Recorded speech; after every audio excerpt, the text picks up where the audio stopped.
galera, aqui quem fala é Nicolas, trazendo mais um vídeo pro canal. A gente vai ver hoje sobre concatenação.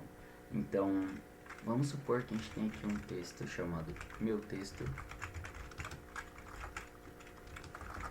E esse texto é igual a olá. Ótimo. E depois a gente vai ter outro texto chamado outro texto. E esse outro texto vai ser mundo.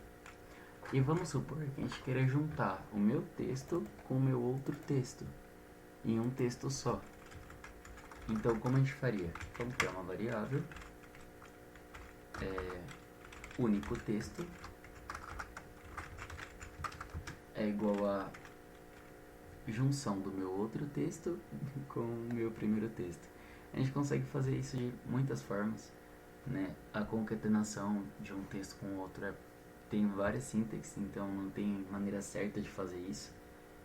Mas eu vou mostrar aqui a mais convencional que vai servir para a maioria dos casos para vocês, tá? A gente vai colocar aqui a crase, com um acentozinho, porque eu quero mostrar aqui entre os bigodinhos, tá? As chaves.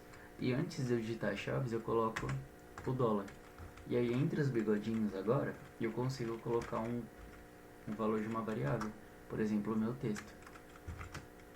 E aí, depois disso eu posso fazer a mesma coisa de novo, tô dentro da minha crase, e aí eu quero mostrar meu outro texto. Beleza? Se eu der um console.log agora no meu único texto, aí eu vou executar. E aí ele mostrou aqui o texto junto lá mundo. Beleza? Então, a concatenação é uma forma de a gente juntar um texto com outro. Se a gente tentar fazer isso daqui com um número, utilizando esse formato que eu mostrei, aí também dá certo. Mas toma cuidado porque a concatenação normalmente perde pra gente converter um número em texto.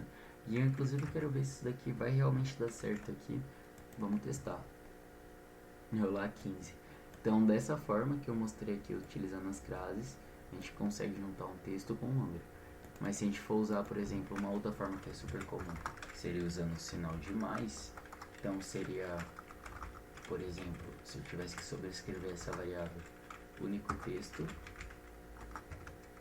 é igual a meu texto mais outro texto.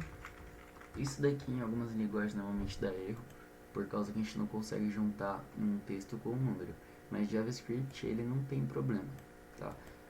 Mas é um detalhe que não é muito bom, beleza? O ideal seria juntar um texto com outro texto. E é isso que eu tinha que explicar sobre concatenação.